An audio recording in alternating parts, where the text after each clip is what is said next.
Que le Seigneur Jésus-Christ vous bénisse. Amen. Amen. Amen.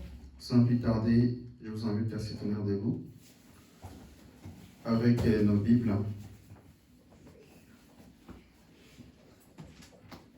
Nous allons prendre le livre des psaumes. Le livre des psaumes, psaume 129.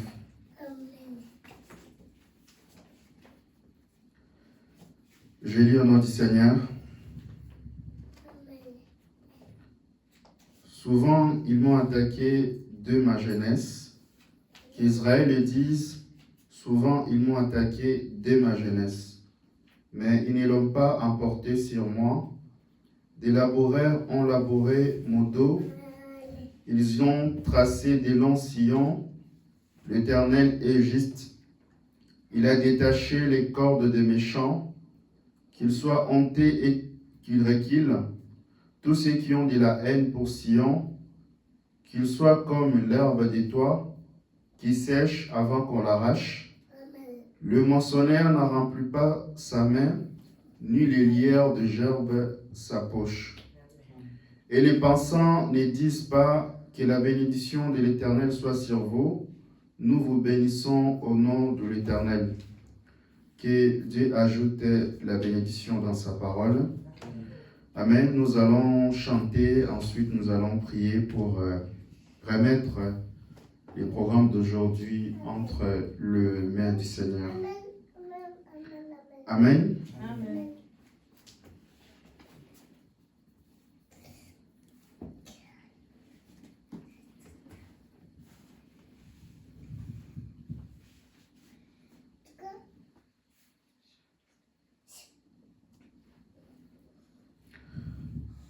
J'abandonne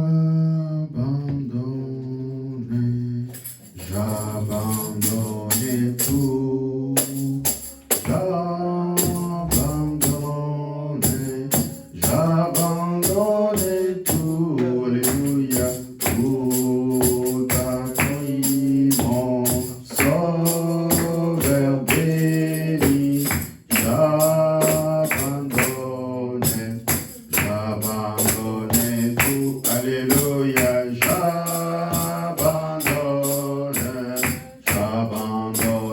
tout, j'abandonne tout, alléluia, tout en lui, mon sauveur béni.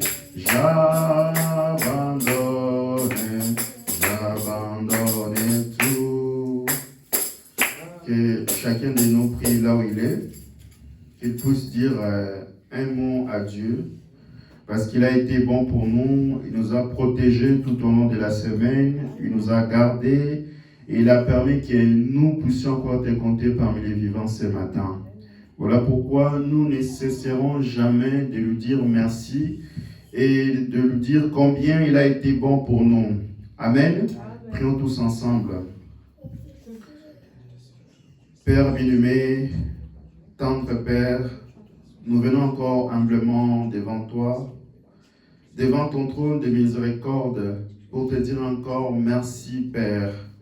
Père bien-aimé, tu as été bon pour nous, tu nous as protégés tout au long de la semaine, tu nous as gardés, tu nous as donné la santé, Père bien-aimé. Voilà pourquoi nous venons ce matin pour te dire merci. Père bien-aimé, nous savons qu'il est écrit dans ta parole que venez à moi, vous tous qui êtes chargés, fatigués, et je vous donnerai le repos. Père bien-aimé, chacun de tes enfants est venu ce matin pour remettre leurs fardeaux, leurs préoccupations, leurs soucis. Et nous savons que Père, toi, tu pourras les prendre et leur donner ta paix. Et Père bien-aimé, nous nous apprêtons, ô Dieu, à écouter ta parole. Père, tu as dit dans ta parole que quand nous venons à l'église, la même parole que nous prêchons, la même parole a la capacité d'enlever en nous toutes tes maladies. La même parole a la capacité de nous donner la guérison. La même parole a la capacité de nous donner la solution à tous nos besoins. Et nous croyons que Père bien-aimé, chacun de tes enfants, quand il va sortir d'ici, il ne va pas sortir les mains vides, mais il va sortir avec une partie de ta parole. Oh Dieu Père, laisse que cette parole soit une partie de leur vie et qu'ils puissent marcher avec toi et qu'ils puissent être toujours devant ta présence. Père bien-aimé, ôte tout esprit qui t'honore pas dans ces lieux et nous les chassons dans le nom puissant de Seigneur Jésus-Christ. Que ceux qui sont venus malades puissent obtenir la guérison. Que ceux qui sont dans des situations compliquées, nous savons que ta main n'est pas courte pour changer les circonstances, parce que nous croyons que la prière change les circonstances, appelle des choses qui sont impossibles pour que ça soit possible. Et Père bien-aimé, pour le reste, nous remettons entre tes mains. Circoncis le cœur de tes enfants, quand ils vont écouter ta parole, que cela puisse germer dans leur vie. Et Père bien-aimé, pour le reste, nous remettons entre tes mains, et nous avons ainsi prié par les noms qui ne connaissent pas d'échec, les noms précieux que tu nous as donnés, le nom de Seigneur Jésus-Christ, à qui toute la famille sur la terre et dans le ciel portent tous le même nom, le nom de Seigneur Jésus-Christ. Et nous avons ainsi prié. Amen. Amen. Asseyez-vous. Juste avant que nous puissions commencer à chanter pour Dieu, parce que, vous savez, on peut passer toute une éternité en train de louer notre Dieu, parce qu'il mérite les louanges et les acclamations. Amen. Donc, je vais profiter de passer les communiqués. Comme vous savez tous, le 18 et 19 octobre, on aura une campagne d'évangélisation. Donc, j'avais déjà commencé à faire des tracts. Comme vous savez, le prophète de Dieu dit que l'évangélisation a pour but de prêcher aux gens et aussi de trouver les derniers Élie. Une fois que le dernier Élie sera sauvé, notre route sur la terre sera finie. Amen. Et Dieu aussi nous donne l'occasion de donner aussi des gens qui ne connaissent pas ce message que nous avons reçu de la part de l'Éternel. Peut-être à travers vous, ils pourront être sauvés. Et ça sera une bénédiction pour vous. Amen. Et nous croyons que quand vous amenez une âme à Dieu, Dieu efface tous vos péchés, une multitude de péchés dans votre vie. Amen. Comme nous le lirons dans Jacques 5, on peut le lire. Disons dans Jacques 5, c'est le dernier verset dans les Jacques 5. Celui qui trouve peut lire.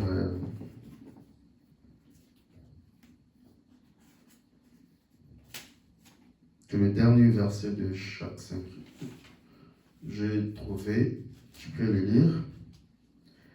Sachez que celui qui ramène un pécheur de la voie où il s'était égaré sauvera une âme de la mort et couvrira une multitude de péchés.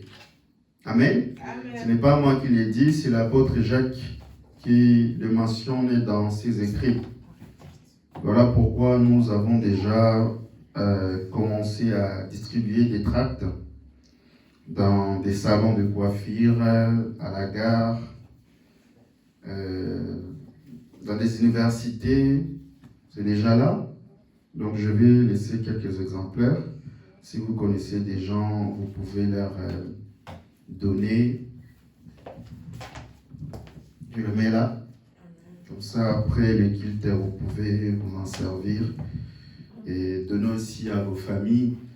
Parce que le prophète de Dieu dit que quand la Bible dit « Crois en Jésus et ta famille sera sauvée », ça ne veut pas dire que quand tu crois au message, que ta famille est automatiquement sauvée. Non. Il dit que quand tu crois ces messages, tu vas commencer à parler autour de toi, à parler à tes amis du travail, à parler à la maison, à parler à ta famille. Amen. C'est cette voie-là que Dieu a choisie pour pouvoir parler à son peuple. Et le titre, c'est « Je vous enverrai l'Élie, les prophètes ». Amen. Amen. On aura le temps de parler de ça, parce que le prophète de Dieu dit que l'évangélisation du temps de la fin est tirée de Malachie 4. C'est dans cette verset de Malachie 4 que nous tirons le dernier promesse que Dieu avait donnée à l'épouse, d'envoyer un Élie pour pouvoir préparer sa venue. Amen. Amen. Donc le plus important aujourd'hui, c'est de présenter les gens le message. Qu'est-ce que le message? Parce qu'on ne peut pas recevoir le message sans présenter le messager. Parce que le messager et le message sont un. On ne peut pas le séparer. Voilà pourquoi aujourd'hui, quand nous évangélisons souvent en route, vous prêchez les gens Jésus, Jésus, ils croient après demain, ils viennent à l'église. Quand ils voient la photo des Branham, parfois il y en a certains qui sont achoppés et demain ils ne vont plus venir. Et souvent quand ils sortent, quand ils ne reviennent plus, souvent ils ont des blessures intérieures parce que d'ailleurs on les a présentés Jésus et quand on vient ici, on présente Branham. Amen. Voilà pourquoi le prophète de Dieu nous apprend à travers ces messages que la première des choses avant toute évangélisation, c'est de présenter aux gens le messager de Malachie 4. Amen. Comme ça, quand ils vont recevoir ces messagers, ils auront le message de leur temps. Amen. Amen. Donc, rappelez-vous toujours qu'à l'époque de Noé, pour que les gens puissent croire au message de Noé, ils devaient d'abord accepter Noé en tant que messager. Amen. Parce qu'à cette époque-là, il n'y avait pas Jésus-Christ. Ils devaient croire d'abord le message de Noé pour être sauvés. Amen. Et Noé, ensuite, de son côté, il pourra leur parler de Dieu, des messages qu'il a reçus de la part du Seigneur. Voilà la voie pourvue par Dieu dans ces derniers jours. Amen. Amen. Donc, n'ayez pas honte quand souvent nous lisons les citations, parce qu'il y en a certains qui pensent que nous sortons de la parole, ils ont toujours des arguments, vous savez, les diables, pour pouvoir trouver des écritures pour cacher ses intentions malveillantes. Ils ont l'habitude d'utiliser Apocalypse 22, 18, qui n'est ajouté point, n'est retranché point, etc., alors qu'ils ne comprennent même pas ce que la parole de Dieu dit. Amen. Amen. Parce que quand vous lisez Acte 15, la Bible dit que depuis des générations, depuis la nuit des temps, depuis l'Ancien Testament, Moïse a dans chaque ville, comme aujourd'hui, Branham a dans chaque ville, que ce soit à Strasbourg, à Paris, aux États-Unis, en Chine, des gens qui le prêchent. Amen. Parce que c'est au jour de sabbat qu'on lit chaque jour Moïse. C'est ce que nous faisons. Nous lisons parfois des citations pour que vous puissiez avoir le message de votre temps. Amen. C'est important. Et ceux qui ne croient pas comme nous, on ne les condamne pas. Parce que nous croyons que la Bible ici, quand Moïse avait écrit le livre de Deutéronome, c'est le livre de deux lois. La loi de la vie et la loi de la mort. Ça donne la vie à certains et ça aveugle les autres. Voilà pourquoi vous ne devez pas être surpris de certains agissements de certains frères parmi nous. Amen. Amen. Donc, sans plus entendre, je vais vous inviter à s'élever.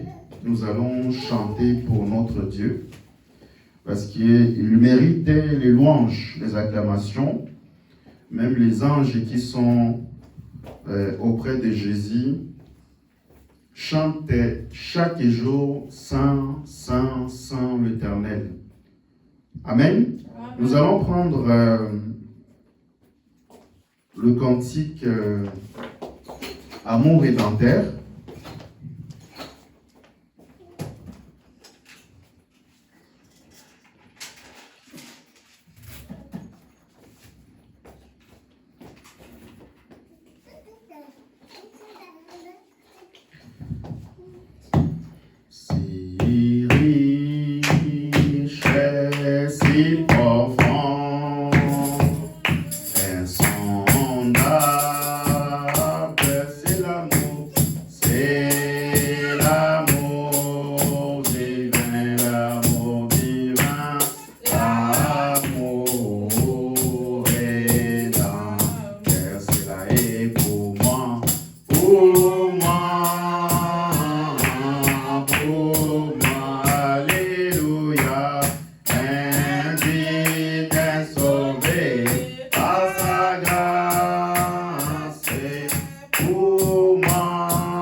Et l'amour divin, l'amour divin, l'amour rédempteur, cela est pour moi, pour moi, alléluia, indigne sauvé par sa grâce, c'est pour moi, alléluia, l'amour rédempteur. Comme c'est beau, comme c'est doux, les frères déronés, et l'agneau divin, l'amour rédempteur. Oui, pour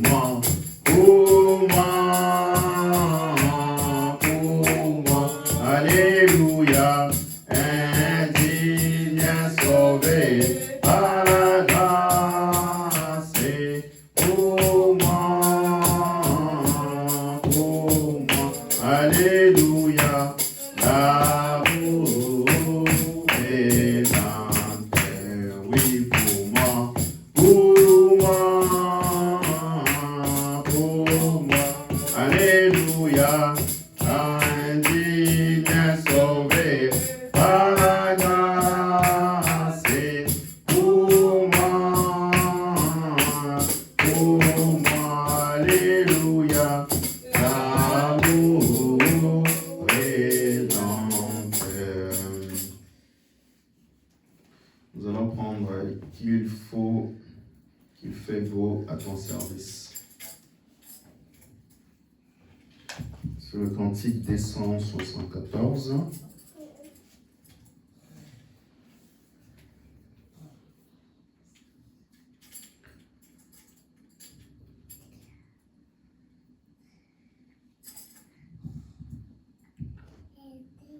Qu'il fait beau à ton service, Jésus mon sauveur, qu'il est doux. Il est doux les sacrifices, et d'offrir ton cœur, oh Jésus, prends ma vie, elle est tout en toi, et dans sa grâce infinie, tu la gardes. Mon désir, mon désir frère, c'est ta volonté, rien Génévé et Genève, et ta volonté, oh Jésus, prends ma vie, elle est tout en toi, et dans ta grâce infinie, tu m'as gardé, moi comme l'ange rapide, comme un ange au vol rapide, je vais te servir, les yeux fixés sur mon guide, toujours obéir, oh Jésus, prends ma vie, elle est tout en toi, et dans sa grâce infinie, il m'a gardé, moi, travail douleur, et souffrance, non, je ne crains rien.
Acclamons pour le Seigneur Jésus-Christ.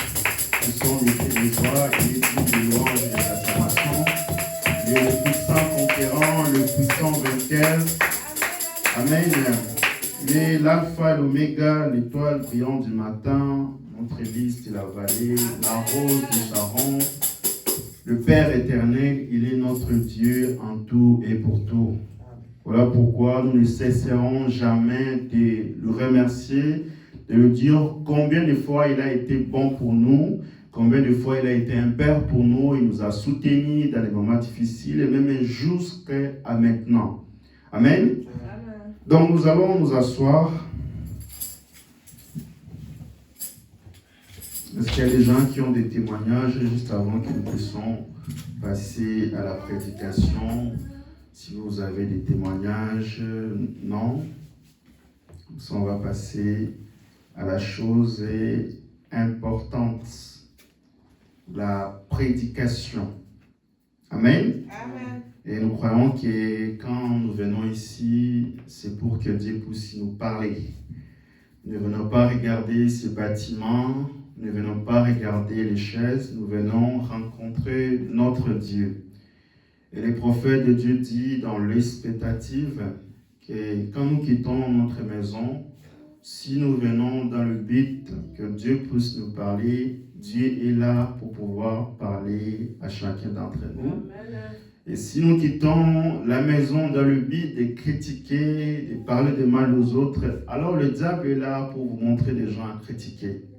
Et nous obtenons ce que nous attendons. Amen. Amen. Et je crois que chacun de vous, ce matin, il est venu écouter Dieu pour que Dieu puisse lui parler personnellement, parce que nous croyons que Dieu, quand il parle, il traite avec nous individuellement. Ce n'est pas en groupe comme les Juifs. Amen. Amen.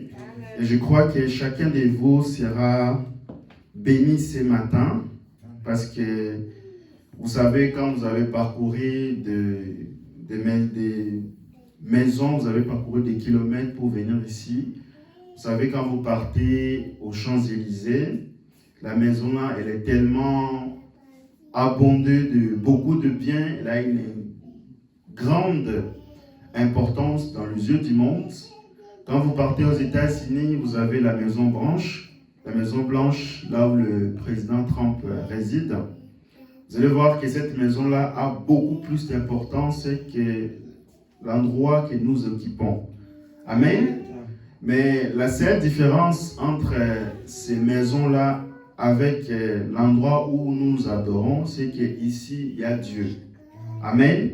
Et nous croyons que là où Dieu est, c'est le meilleur endroit que quelqu'un peut résider. Amen. Parce que quand Dieu est là, il y a la solution. Quand Dieu est là, il pourvoit à tous nos besoins.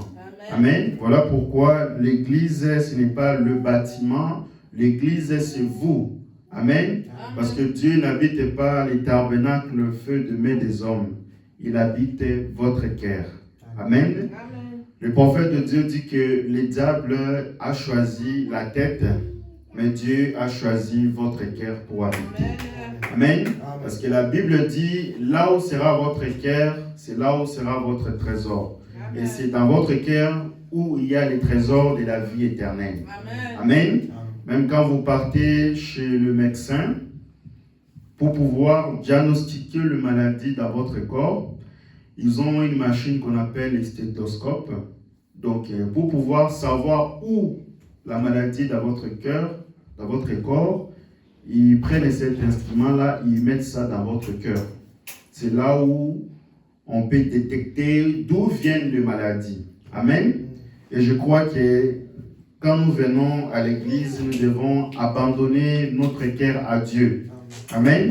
Parce qu'il y en a certains ont donné leur corps à Dieu, mais ils ont laissé leur cœur de loin. Amen.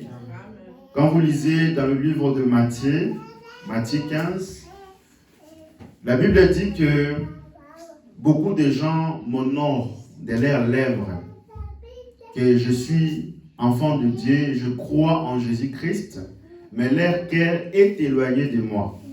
Ce qui fait que dans la vie, vous allez voir, vous avez des frères, des sœurs, Ils vont prétendre vous aimer. Ils vont prétendre que vous êtes un bon frère. Mais quand vous tournez le dos, ils enlèvent les couteaux pour vous poignarder. Amen.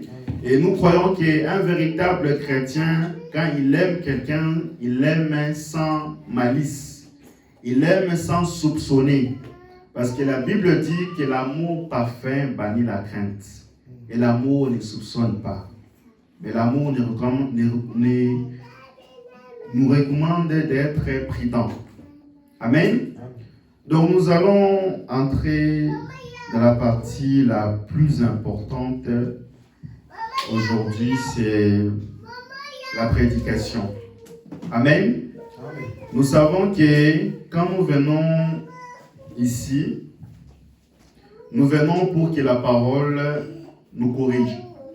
La même parole nous protège, la même parole nous bénit, la même parole nous donne des directives dans la vie. Et comme le prophète nous apprend qu'avec la même parole, nous pouvons combattre les diables en tout lieu, en toute circonstance et dans chaque domaine de la vie. Parce que la parole, c'est le premier critère que Dieu donne à ses enfants. Les dons de vision, les dons de songe, de parler en langue, et ça c'est un moyen secondaire.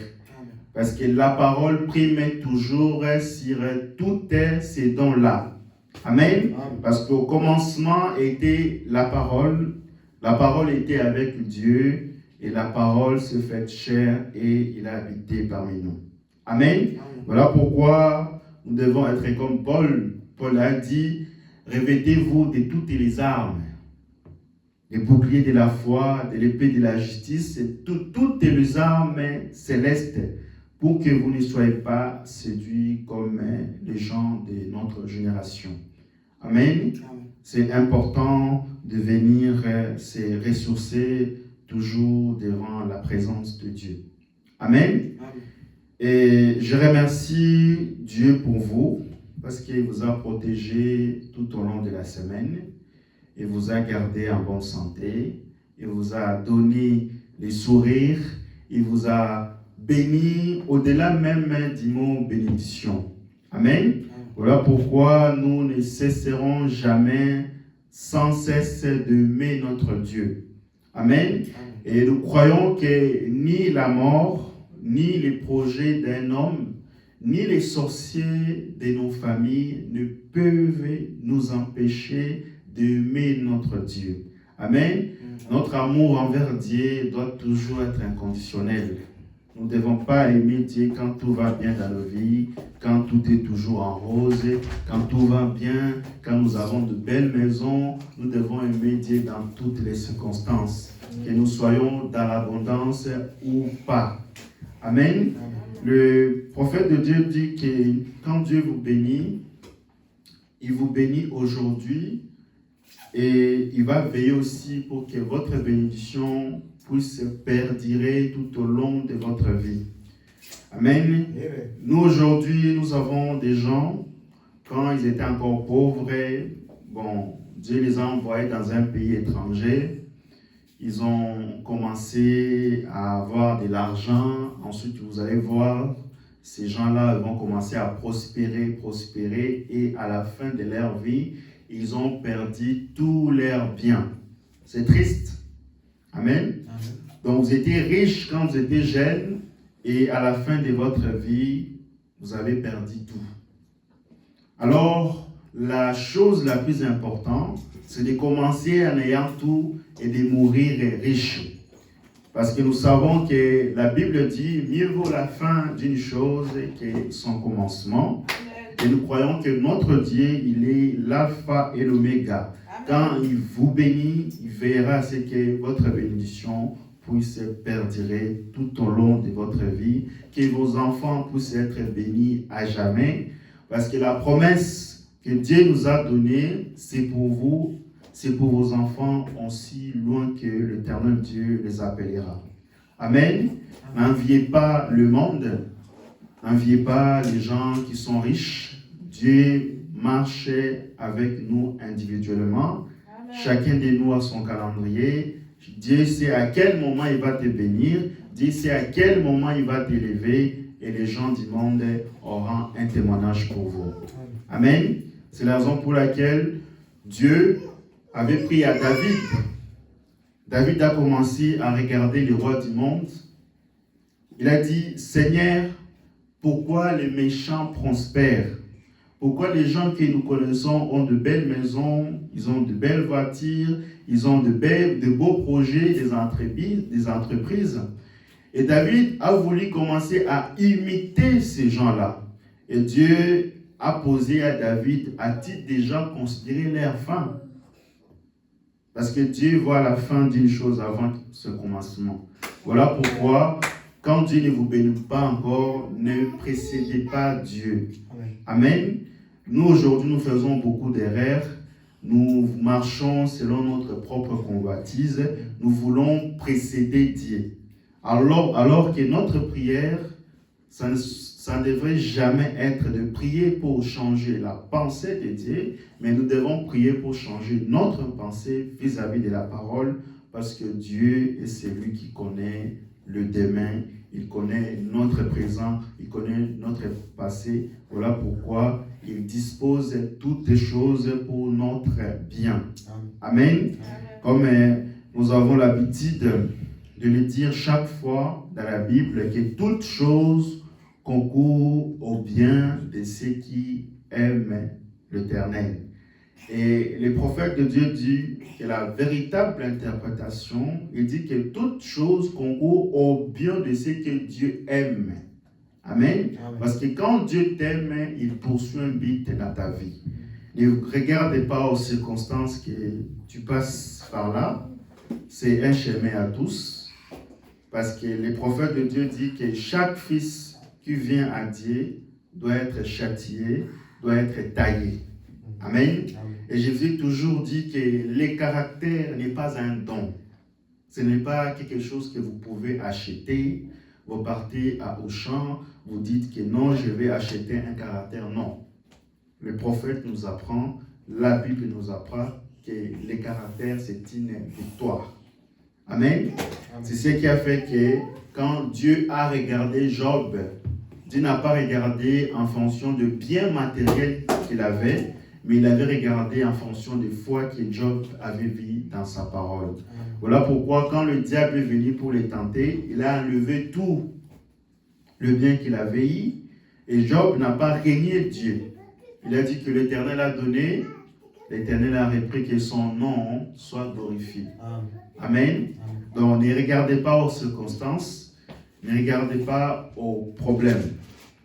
Et je vous ai toujours dit qu'il y a une différence entre souffrir sans Dieu et souffrir avec Dieu. Il y a une grande différence.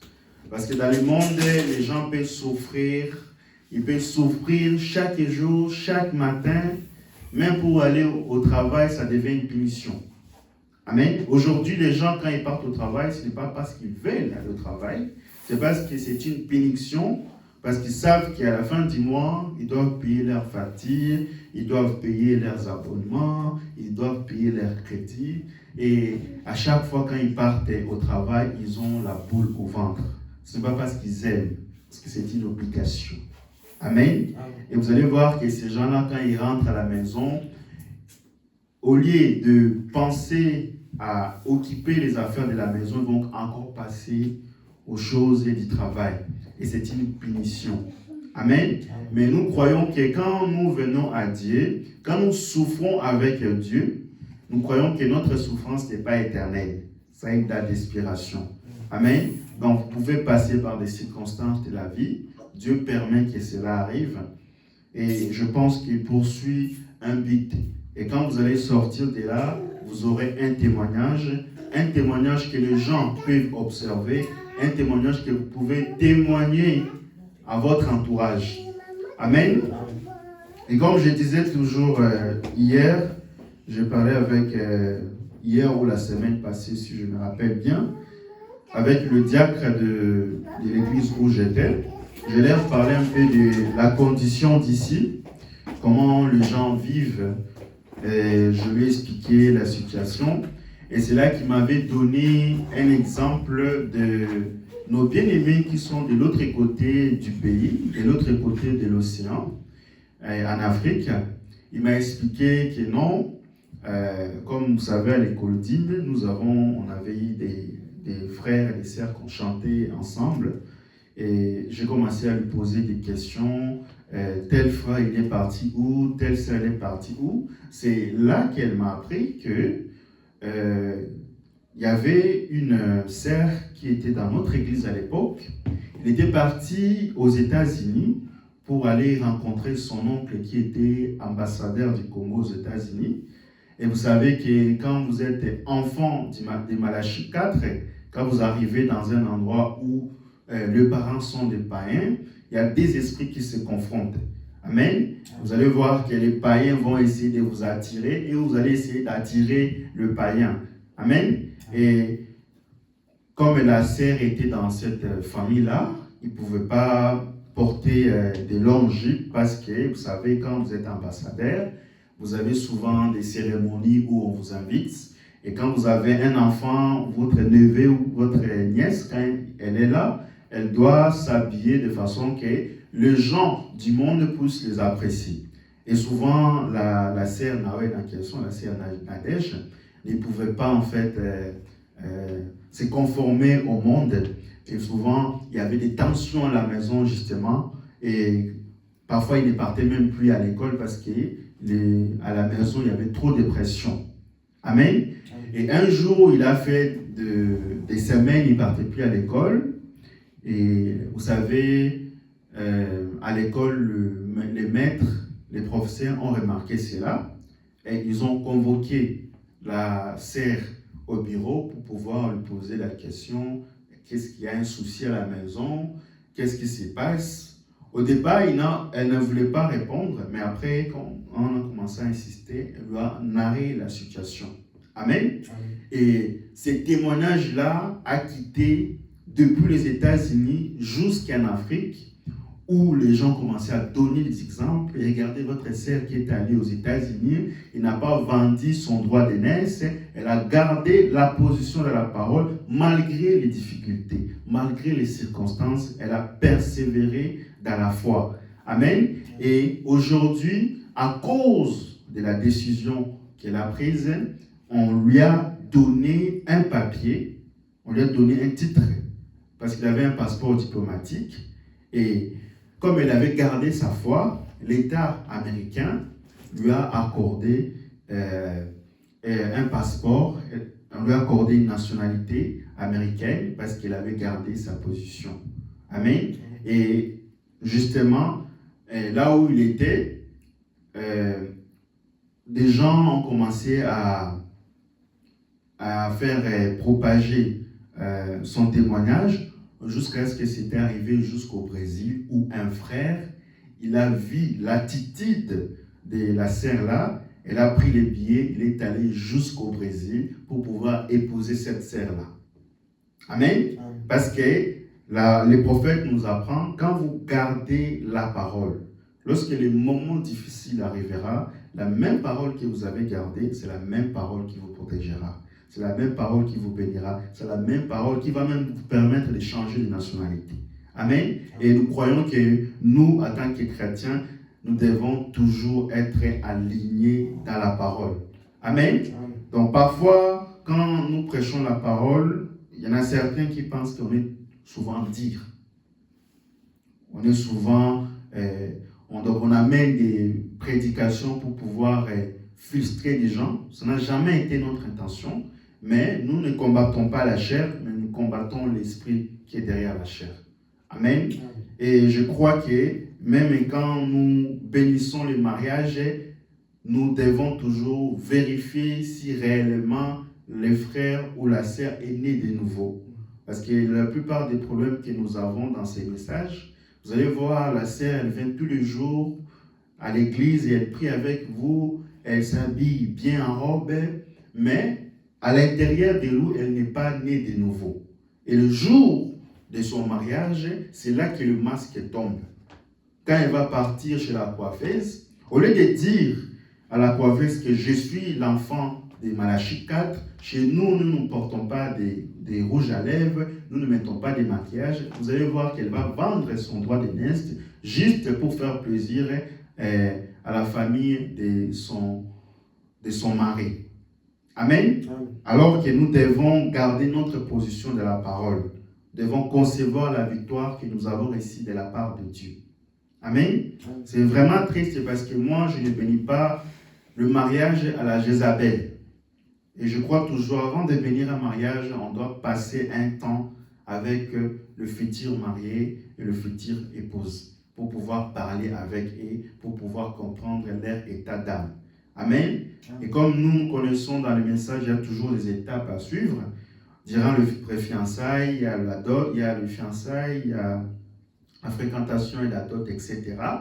Durant les fréquentations, ayez des questions importantes à poser. Au lieu de dire que non, toi, tu aimes quelle couleur, lui va dire couleur verte, l'autre va dire couleur rouge. Posez des bonnes questions. Amen. Parce que quand vous allez être marié, là-bas, vous aurez des problèmes. Essayez un peu de provoquer des discussions pour voir comment l'autre va réagir. S'il a la tempérance qu'un jour, quand vous serez marié, elle pourra savoir comment agir devant des conversations difficiles. Amen. Amen. Donc c'est important parce que notre Dieu se soucie de tout cela. Amen. Amen. Et je crois, comme j'avais parlé avec une sœur, bon, à l'époque, comme souvent nous recevons tout le monde, nous recevons des enfants de Dieu qui viennent par-ci, par-là. Et parfois, vous savez, dans ce pays, on a souvent la pression des papiers. Et je comprends la situation. Je ne suis pas contre toutes personnes qui sont passées par là. On comprend la situation. Mais quand nous demandons à Dieu, nous devons toujours veiller si nous sommes dans sa volonté parfaite. Amen. Nous ne faisons pas des choses parce que quelqu'un nous a dit, on doit le faire, c'est comme ça. Non. Vérifions si c'est là et dans la parole. Parce que le prophète de Dieu dit, et il nous apprend que quand vous dites que vous faites quelque chose de bien, vérifiez si réellement la parole est confirme. Amen. Parce que le bien que toi tu appelles bien, la Bible peut l'appeler mal. Amen. Amen. Et nous croyons que la parole d'un homme ne vaut pas la parole de Dieu. Amen. Parce que la Bible nous apprend que toute parole d'homme soit considérée comme un mensonge, celle pour Dieu soit considérée comme vraie. Et donc j'ai parlé avec lui, vous savez, quand on reçoit des gens qui viennent par-ci, par-là, souvent quand ils reviennent ici dans ce pays, ils viennent voir leur famille. Souvent, vous savez, quand vous ne partez pas à la préfecture pour pouvoir justifier votre séjour ici, souvent la préfecture ne vous connaît plus. Amen. Et quand vous êtes dans cette situation, c'est que votre titre expire. Amen. Donc, on était en train d'aider le bien-aimé ou la bien-aimée pour pouvoir essayer de trouver une solution à la préfecture comme on a l'habitude de le faire. Donc, quelques jours ont passé. Après, la bien-aimée est venue m'apprendre que non, il a rencontré un homme qui veut l'épouser.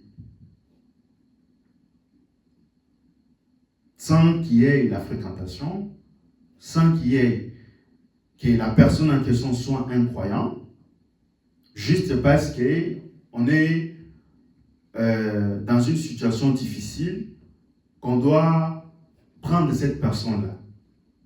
Bon, moi je ne savais pas l'histoire, c'est le jour même quand nous sommes venus à l'église, c'est là qu'il m'apprend que non, il y a une personne que j'ai rencontrée, elle va changer ma situation. Je dis, toi tu es une fille de Dieu. Amen. On était en train de se battre pour pouvoir trouver une situation à la préfecture, parce que nous croyons que quand nous faisons quelque chose, ça doit être conforme à la parole. Vous ne pouvez pas demander à Dieu, Dieu, j'ai faim, après vous partez, vous volez dans une alimentation. Dieu n'est pas là, parce que Dieu n'honore pas le péché. Amen. Donc on était en train de suivre la voie que Dieu avait établie pour pouvoir régler sa situation. Donc lui, il était venu avec une autre situation qui était contraire à la parole. Amen. Amen. Donc nous savons que dans toute chose, il y a toujours une procédure. Donc j'étais en train de parler avec lui, j'ai dit, le témoignage que tu comptes donner n'est pas un bon témoignage. Parce que ça ne peut pas édifier les enfants de Dieu, ça peut que les éloigner. Amen. Parce qu'avant de témoigner, on a l'habitude d'abord d'écouter les témoignages des gens pour savoir si cela ça cadre avec les Écritures ou pas. Et je vous ai toujours dit, avant de prendre une décision, si c'est votre décision à vous, vous-même, si ça n'engage pas Dieu, vous êtes libre de le prendre. Mais quand vous engagez Dieu dedans et qu'on doit bénir le mariage, nous devons être sûrs que cela est conforme dans la parole. Amen. C'est important. Donc j'avais eu le temps d'échanger avec lui pour lui dire que Dieu a une voie. Dieu ne va pas te permettre que tu puisses quitter le pays pour que tu arrives dans ce pays, pour que tu puisses briser sa parole. Il ne fera jamais ça. Amen. Donc j'ai eu le temps d'échanger avec lui pour pouvoir essayer de lui donner la procédure que la parole dit. Et je pense qu'il avait fait son choix. Le but, ce n'est pas de le condamner ou que vous puissiez avoir une mauvaise image envers elle. C'est juste pour vous donner des exemples. Amen. On n'est pas là pour pouvoir condamner les gens. J'ai toujours dit, on peut avoir des désaccords à l'église, mais tu restes quand même notre frère. Tu restes quand même notre sœur.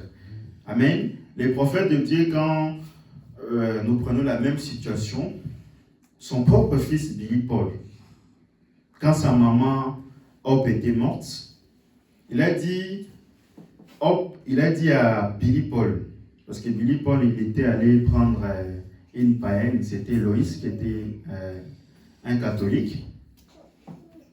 Il a dit à Billy Paul, je t'ai élevé seul, j'étais pour toi un papa et une maman.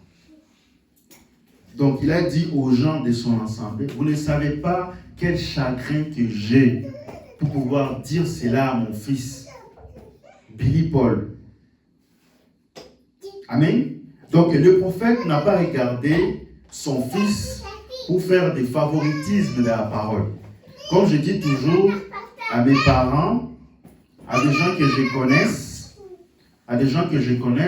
quand je viens à l'église, quand je prêche la parole, si vous savez que je suis votre enfant, quand je viens derrière la chair, je ne suis plus votre enfant. Si vous savez que je suis votre neveu, je ne suis plus votre neveu quand je viens ici. Ici, on ne fait pas des sentiments, on ne fait pas des favoritismes. Amen. Amen. Parce que nous croyons que quand nous nous tenons ici, nous tenons devant la mort et devant la vie. Alors nous devons nous rassurer, quand nous disons quelque chose, cela a un fondement dans la Bible. Nous ne faisons pas des sentiments ici. Quand il s'agit de marteler sur la parole, nous devons marteler.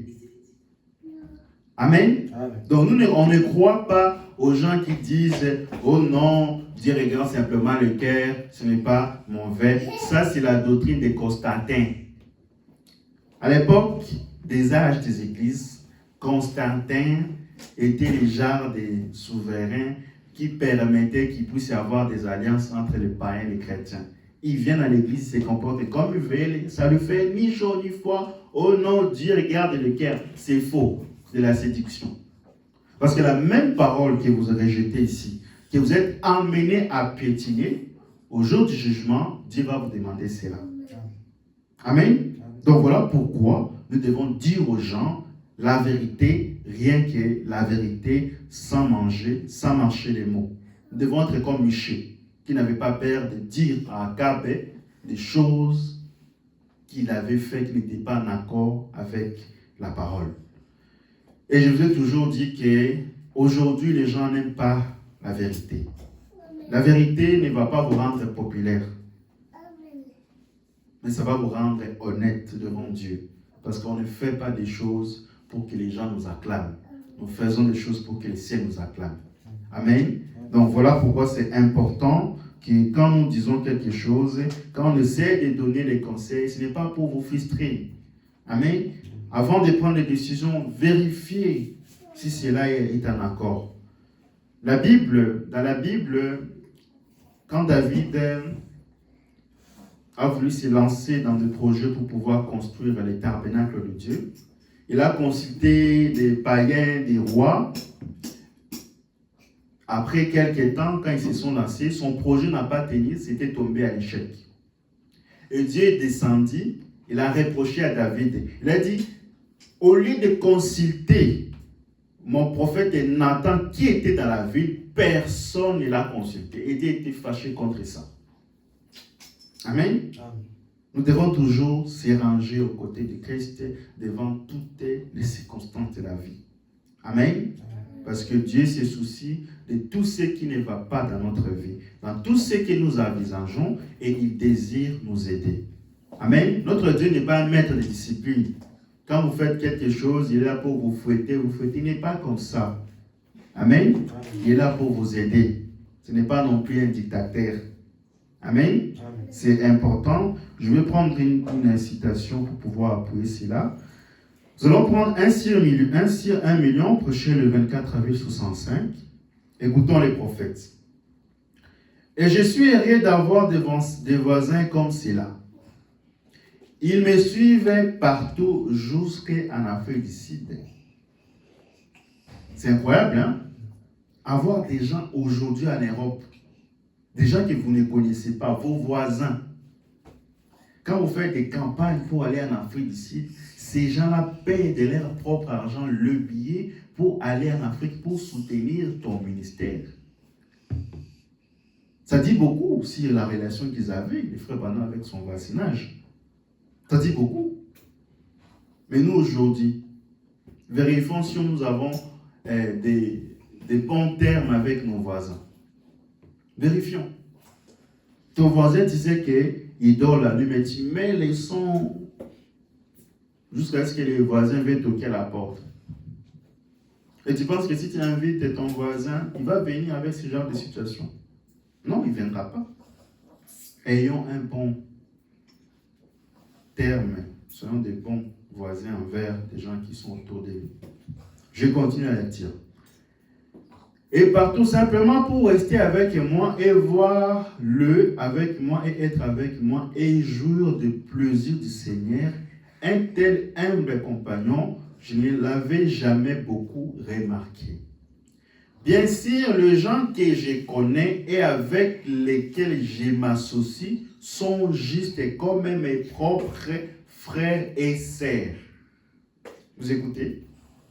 Je vais sur eux et lorsque je sens à mon avis qu'ils sortent de la ligne, je le prends à l'écart, on n'a pas dit en public, en secret, et je leur parle parce que je les aime.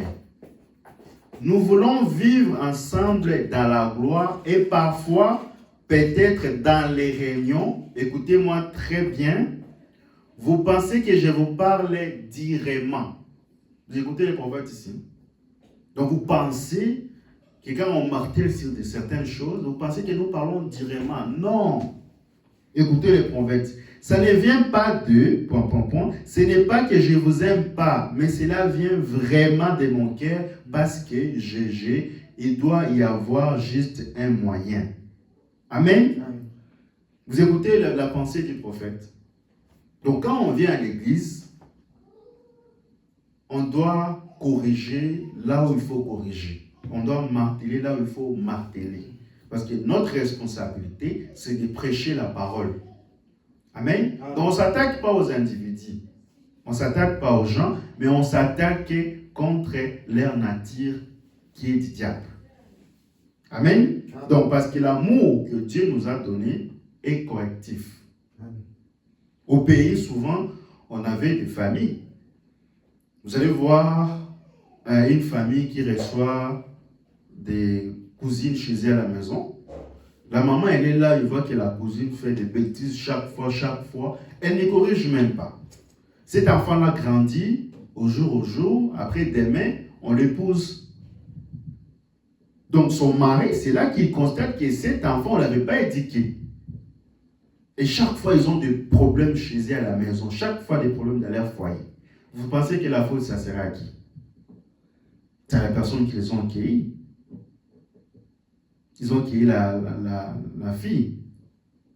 Alors que si, déjà dès le bas âge, ses parents ou ses tantes avaient l'habitude de les corriger, de lui montrer la voie à suivre, que quand tu es une femme, quand tu es un homme, il faut se comporter comme ça, il faut faire ceci. Donc l'enfant va grandir avec cette éducation.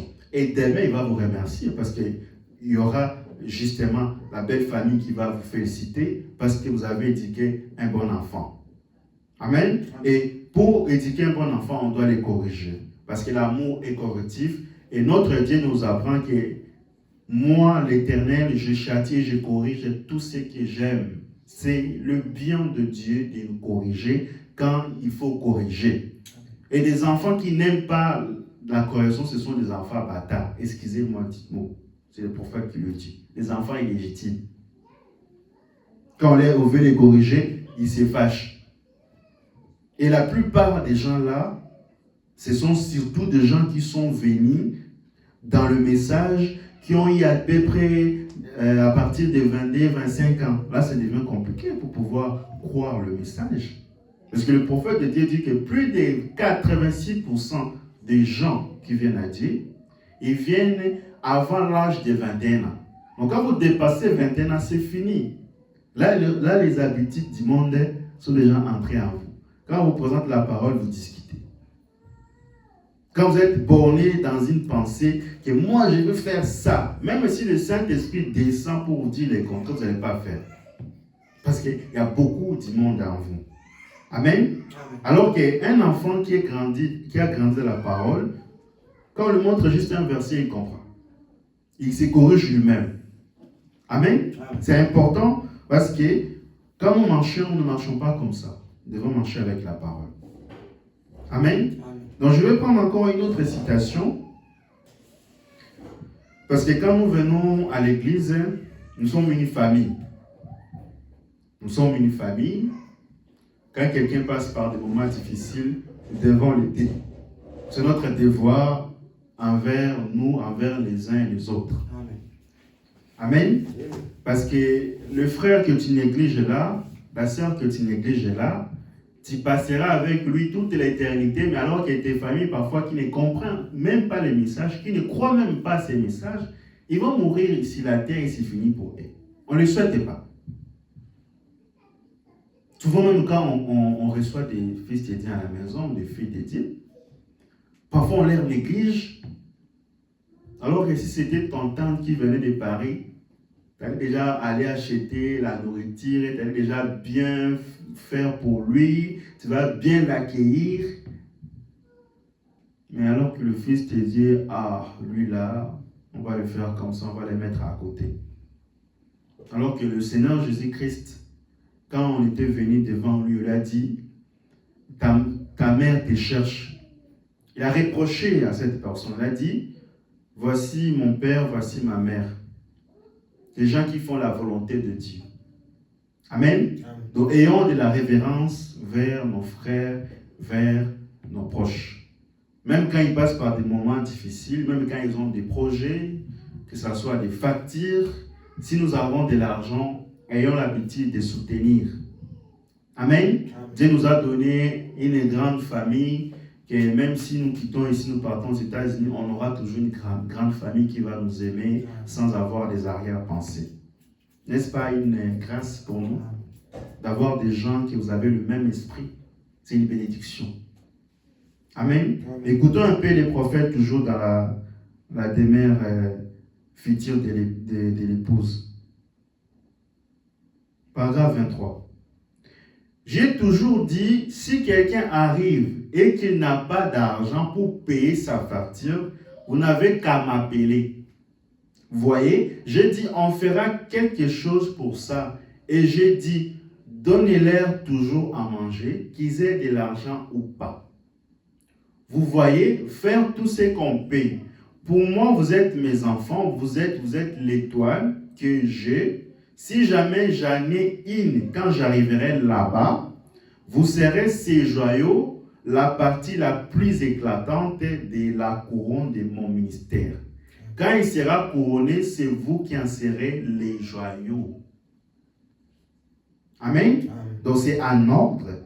Si nous avons des moyens à cotiser pour des gens qui veulent se marier, pour des gens qui ont des projets, on peut soutenir.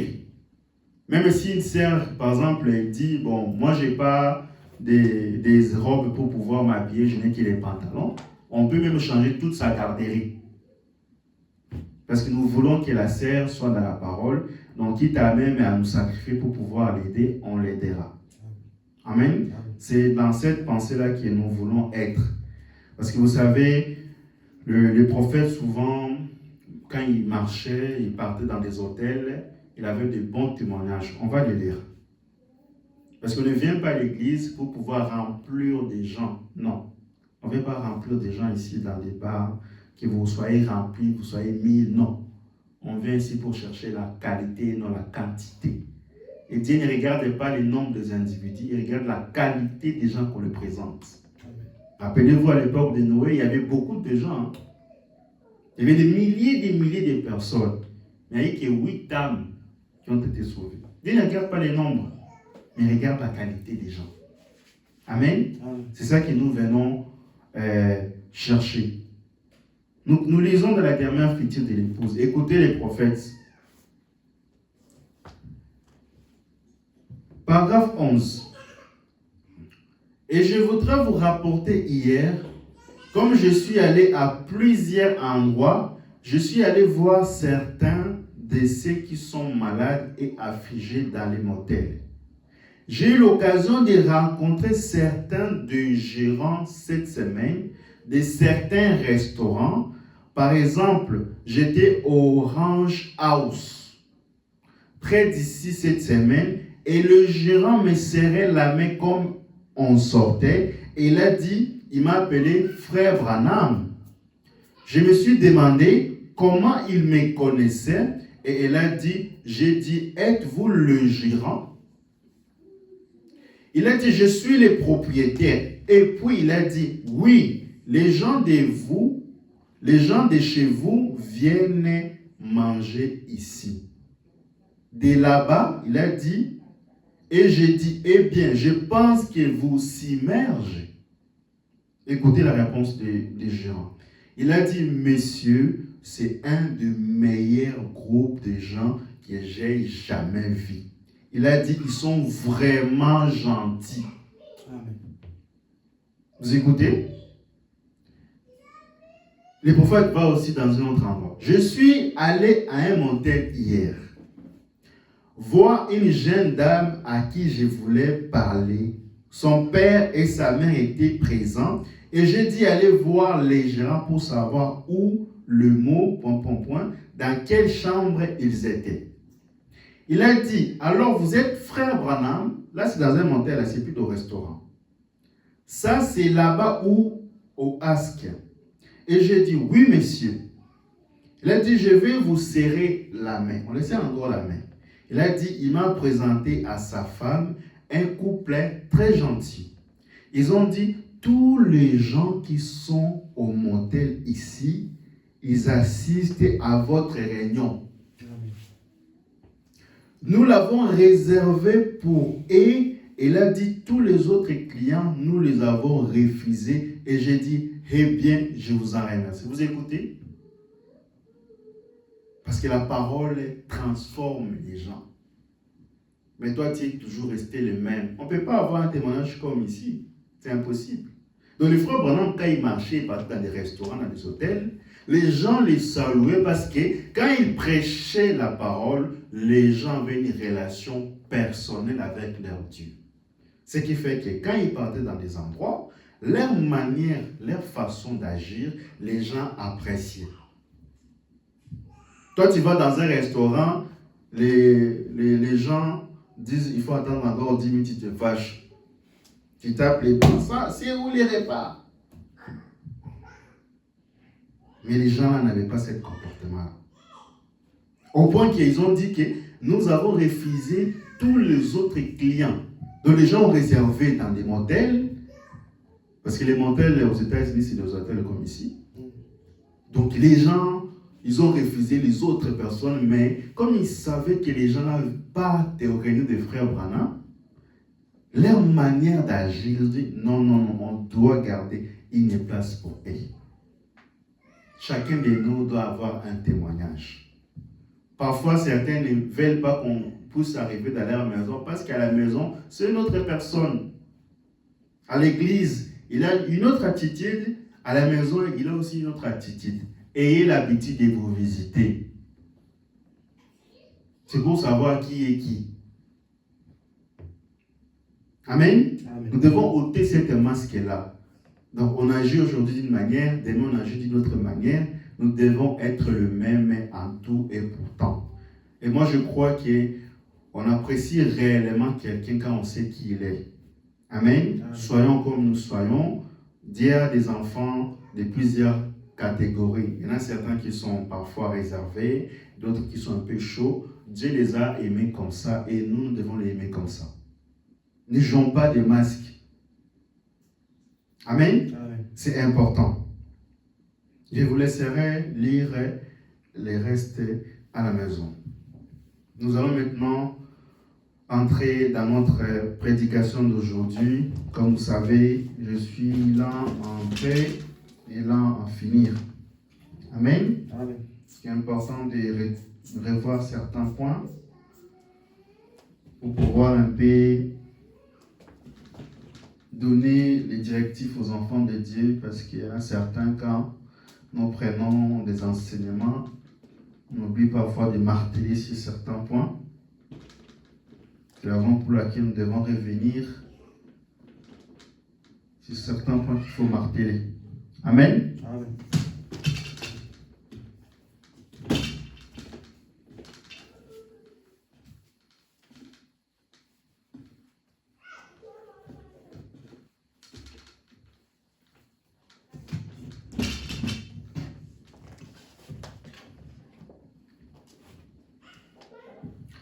Bien avant que nous puissions continuer là où nous étions arrêtés, je vais prendre des citations du prophète pour pouvoir mettre un peu le point sur les i selon la manière dont on prêche ces messages. Comme je vous ai toujours dit, on ne prêche pas cette prédication dans le but de frustrer quelqu'un, dans le but de susciter des querelles, dans le but de dire que nous ne connaissons la parole que certaines personnes. Non. C'est pour que vous puissiez avoir un fondement solide dans la parole. Et quand vous voyez certaines situations arriver, que vous ne puissiez pas être emballé. Amen. Amen. Donc, nous allons prendre des citations, je ne vais pas interpréter pour gagner du temps. Attention, première partie, paragraphe 10. Je ne voudrais à aucune façon essayer de mettre en doute quelque chose qu'une personne m'aurait dit comme venant de Dieu. Je crois cela même sans le voir dans les Écritures. Je voudrais quand même croire à la parole de ses frères. Il se pourrait bien que, je m'en tienne simplement à la Bible.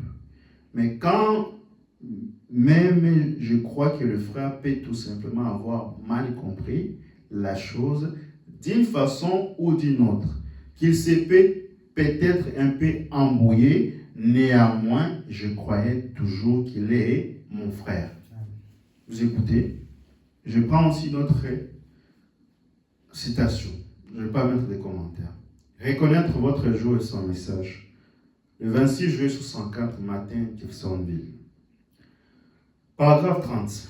Vous voyez, la Bible, Dieu n'est pas simple seulement, Ceci, ce n'est pas du tout quelqu'un qui cherche à vous imposer quelque chose, mais plutôt à vous révéler l'application spirituelle précise de cette ère. Amen. Comme je vous ai toujours dit, mal voir, ce n'est pas un péché. Quelqu'un qui est né aveugle, quel péché a-t-il commis pour naître comme ça? Amen. Amen. Il n'a rien commis. Et nous croyons que c'est Dieu qui donne sa révélation à qui il le veut. Ce n'est pas moi. Parce que la Bible dit, ce n'est pas la chair et les sangs qui t'ont révélé. C'est là même mon Père qui vit dans le ciel. Donc s'il y a des gens qui ne croient pas comme nous, c'est un ordre. Donc, dans la vie, il ne faut pas forcer que tout le monde puisse croire exactement comme vous. Nous respectons les opinions de chacun et nous croyons que c'est Dieu qui se révèle à chacun de nous. Amen. Donc, mon but ici, dans cette prédication, ce n'est pas de susciter des querelles parmi les frères, ce n'est pas non plus que vous puissiez avoir des discussions avec ceux qui ont quitté le message, non. C'est juste pour vous mettre en lumière la vision que eux n'ont pas reçue de la part de Dieu.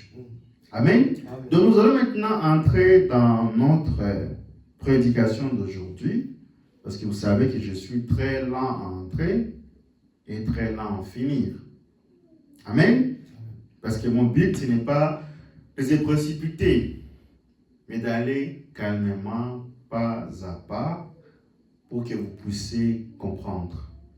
La plupart des gens pensent que j'ai l'habitude de me répéter. Alors que quand on prêche, on est parfois amené de répéter certaines choses. Il se peut que quand la personne quitte ici, il y a un accident, il meurt. Amen. Donc notre responsabilité est de répéter tant de fois pour que la personne puisse comprendre quelque chose. Peut-être pour lui, ça sera sa dernière prédication. Amen. Voilà pourquoi on ne court pas derrière le temps. Bien que le temps est jaloux de nous, mais nous marchons pas à pas selon la conduite du Seigneur. Amen. Amen. Donc nous allons maintenant entrer dans notre prédication d'aujourd'hui. La fois passée, on avait commencé à définir l'esprit des chauves-souris. Quand je dis les chauves-souris, je ne parle pas de l'animal qui s'appelle chauve-souris. On n'est pas contre l'animal, on est plutôt contre la nature de son espèce, comment il vit. Amen. Donc le chauve-souris, c'est un animal, c'est juste un rappel, qui n'a pas une position fixe dans la parole. Vous allez voir, il croit aujourd'hui à quelque chose, demain il croit ceci, demain il croit cela. Quand vous voyez quelqu'un qui a l'habitude de changer les églises comme on change des habits, il y a quelque chose qui ne va pas. Amen. Amen. Quand Dieu t'appelle dans un endroit, il te donne la vision.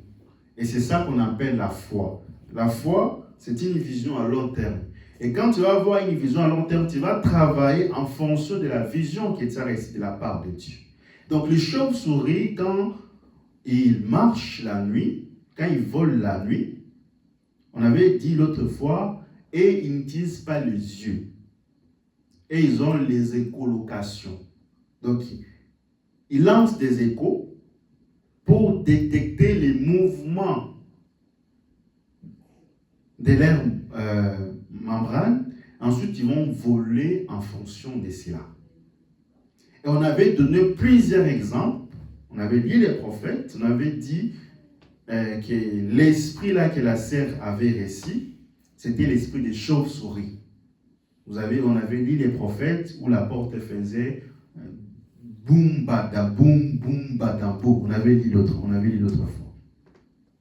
Après on avait pris l'histoire de Michée pour expliquer d'où venait cet esprit là, pourquoi Dieu envoie cet esprit là. On avait essayé un peu de vous donner un peu des lumières. Maintenant, aujourd'hui, nous allons parler comment cet esprit agit. Amen. Donc, pour pouvoir parler de là, pour pouvoir parler de cet esprit-là, nous devons nous poser une question. Nous savons que Dieu, lui, ne change jamais sa manière de faire. De la même manière qu'il avait fait dans l'Ancien Testament, c'est de la même manière qu'il avait fait dans le Nouveau Testament, et c'est de la même manière qu'il fera aujourd'hui. Moi et toi, quand nous marchons dans la vie, nous faisons des choses, nous commettons parfois des erreurs. Si nous avançons en âge, notre connaissance augmente.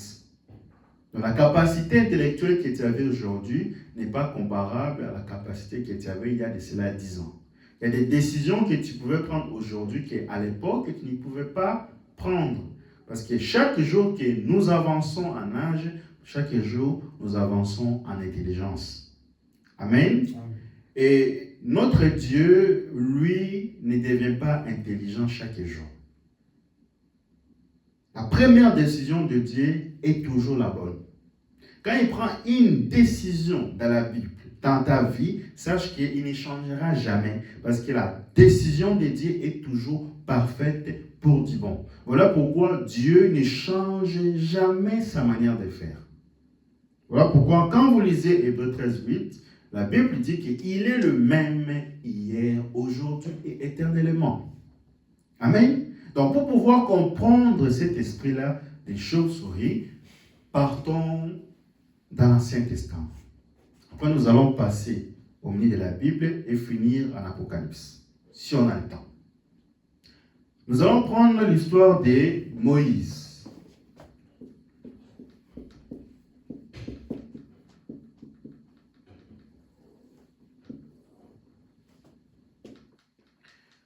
Dieu avait commissionné Moïse de faire sortir une nation en dehors d'une nation pour aller à la terre promise.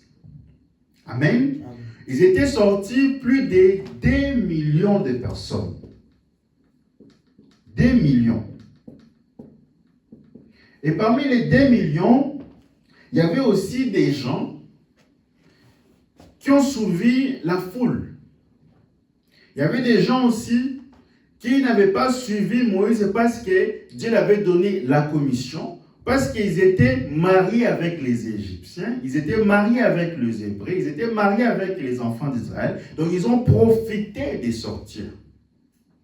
Et quand ils sont arrivés dans le désert, c'était ces gens-là qui n'avaient pas réussi un appel à sortir, qui ont commencé à s'opposer à Moïse.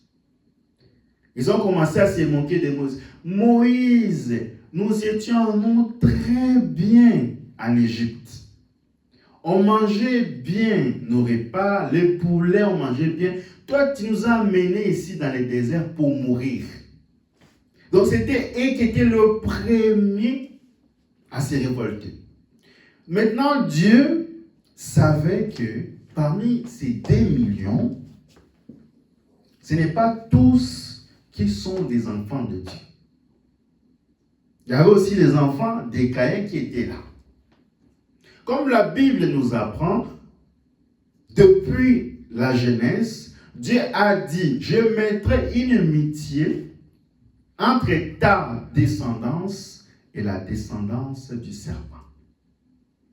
Amen. Donc Dieu savait qu'il devait y avoir des gens qui vont profiter par la commission de Moïse et de sortir. Et nous savons que Dieu, avant de détruire quelqu'un, qu'est-ce qu'il fait? Il lui présente le message de son temps. Et quand la personne refuse le message de son temps, ce message devient un jugement contre lui. Amen. Maintenant, quand ils sont arrivés dans le désert, il y avait 3 grands hommes. Vous savez, Corée, Dathan et Abiram. Amen. Corée, Dathan et Abiram.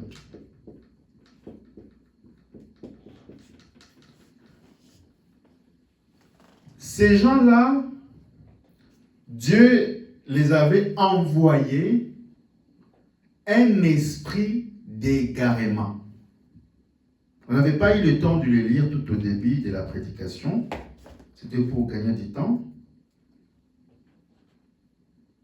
Vous le lirez à la maison dans le livre des Thessaloniciens, des 11 à 17. On peut le lire si vous voulez. Des Thessaloniciens. Celui qui trouve pourra le lire pour gagner du temps. Des Thessaloniciens. C'est bon, j'ai trouvé. Aussi, Dieu leur envoie une puissance d'égarement pour qu'ils croient au mensonge, afin qu'ils soient jugés ceux qui n'ont pas cru à la vérité, mais qui ont pris plaisir en l'injustice. Vous voyez? Donc, quand on avait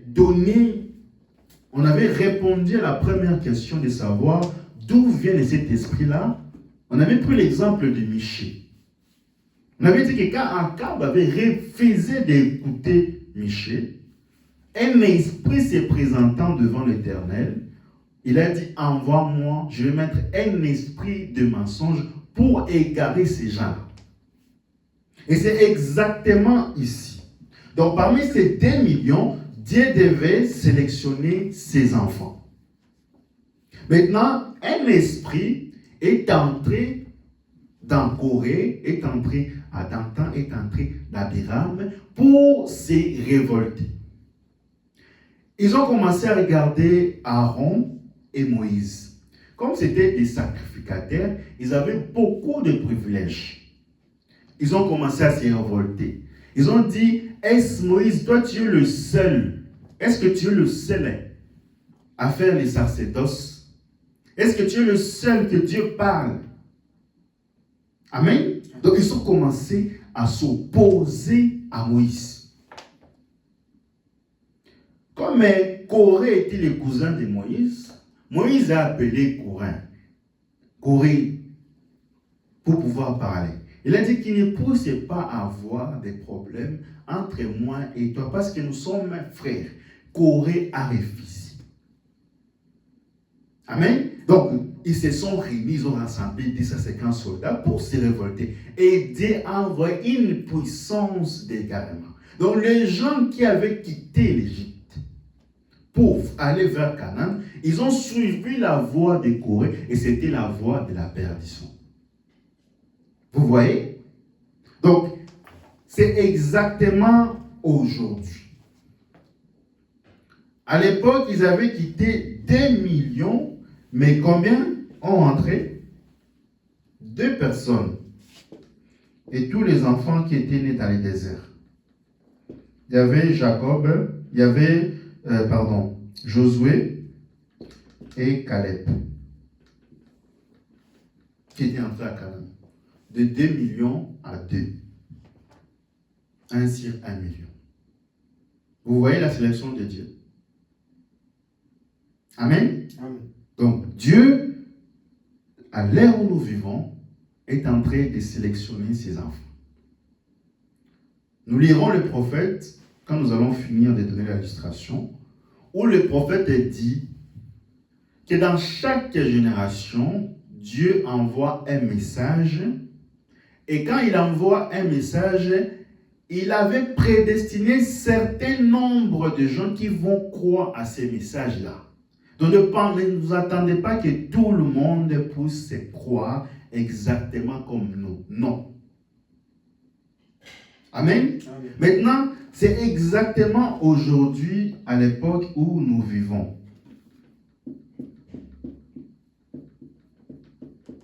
À l'époque d'Abraham, celui le 7e message terrestre. Dans le message, il y en a beaucoup, quand ils sont venus, ça n'a jamais été un appel. Lui, il était dans un avenir où on prêchait le message. Bon, vous savez, chez nous, les saints ne sont pas infidèles et les hommes en général. Je sais qu'il y a des exceptions. Et vous savez, quand les voisins ont la petite attente, c'est là, ils vont dire, non, ma fille, mon fils, vont dans cette église-là, comme ce sont des fidèles, tu n'auras pas de soucis quand tu vas te marier. Albion, ils sont entrés. Ça n'a jamais été un appel.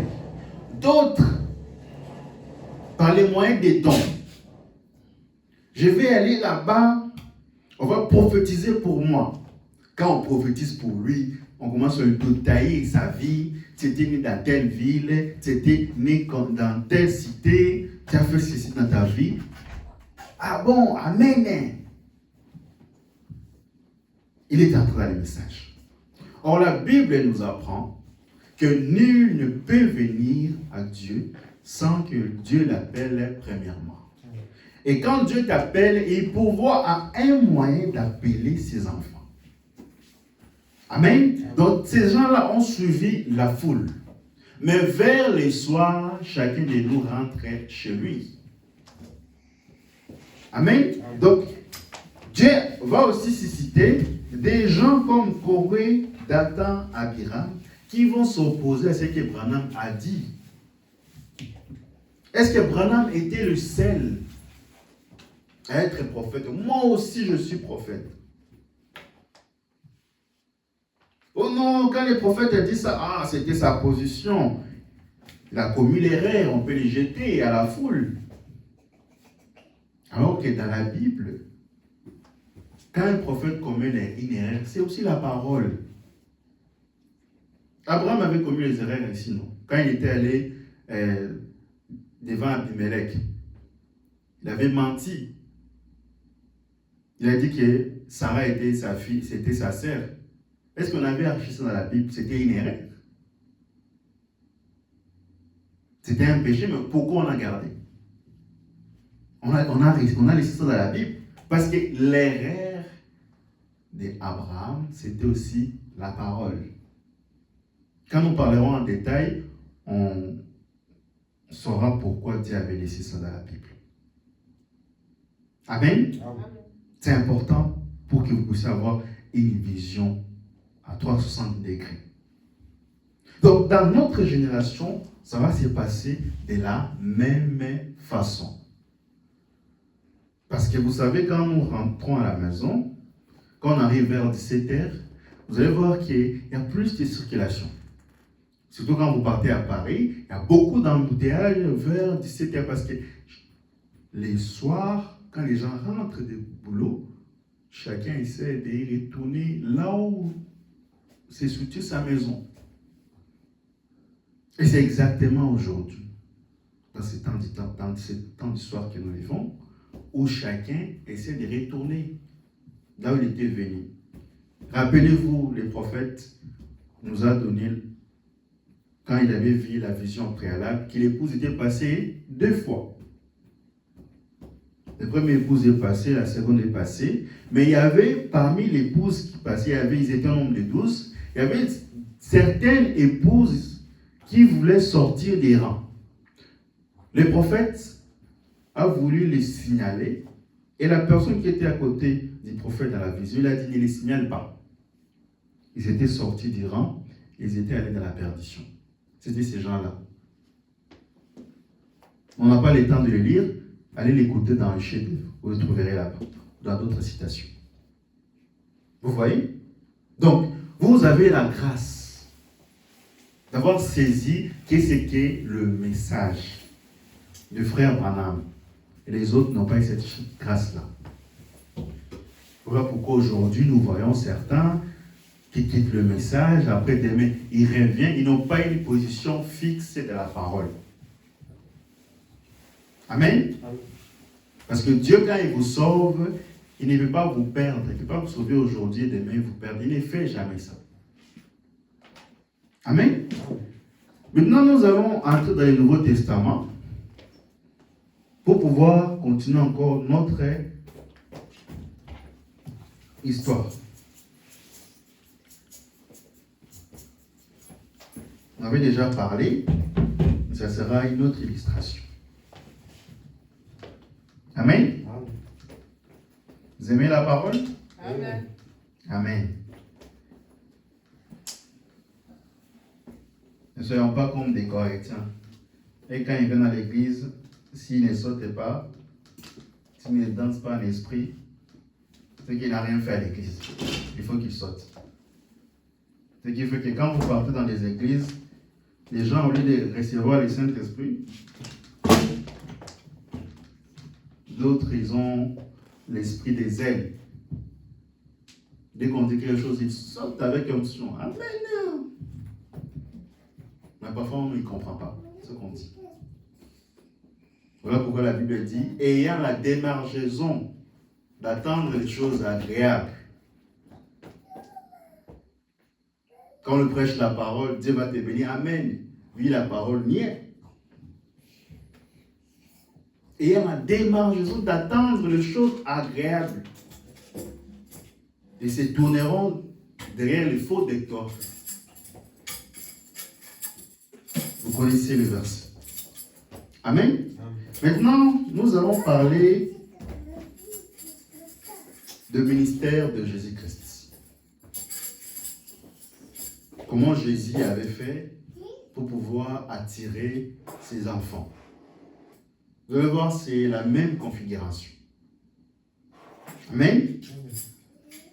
Nous allons parler des poules. Quand je parle des poules, ce n'est pas les poulets des McDo. D'autres l'appellent pull, d'autres l'appellent poule. J'en avais déjà parlé pour certains. D'autres connaissent, d'autres ne connaissent pas encore. Jésus aussi avait 3 poules dans son ministère. Les premières poules de Jésus se manifestaient quand il faisait le miracle, il transformait de l'eau en vin. Parce que le miracle que Jésus accomplissait, c'était le moyen pour Dieu d'attirer ses enfants. Amen. Amen. Et le deuxième poule de Jésus, c'était quand il était devant la femme samaritaine.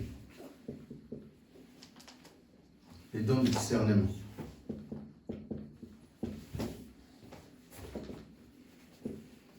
Il a dit à cette femme-là, tu t'es mariée à 5 hommes. Donc Jésus-Christ pouvait discerner la pensée de cette femme-là. Et quand il est allé dans la ville, il a commencé à rencontrer Jésus. Et cela a encore attiré le gens. Et le troisième poule de Jésus s'est passé quand il a commencé à sélectionner ses enfants. Quand il s'est tenu devant les 70 pasteurs.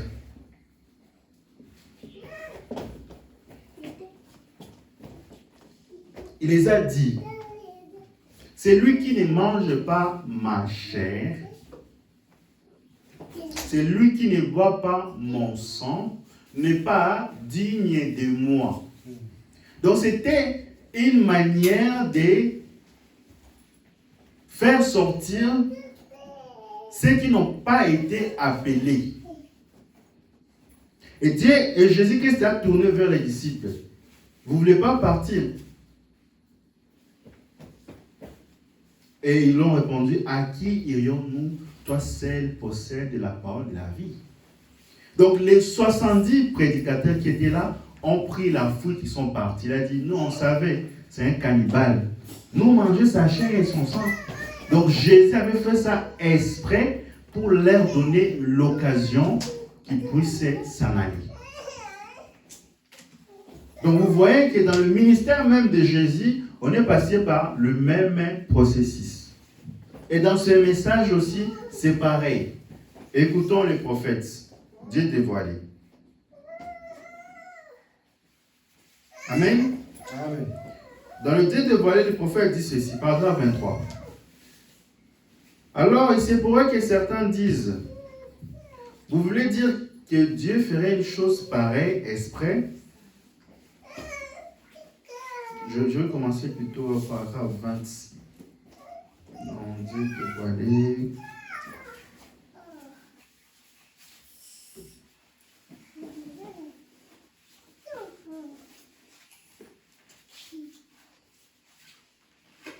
Si quelqu'un a il a l'application des tables, vous pouvez regarder par cas 20 parce qu'ici j'ai pris à partir de 23. Soit vous pouvez me les lire du 20 jusqu'à 22. L'application des tables.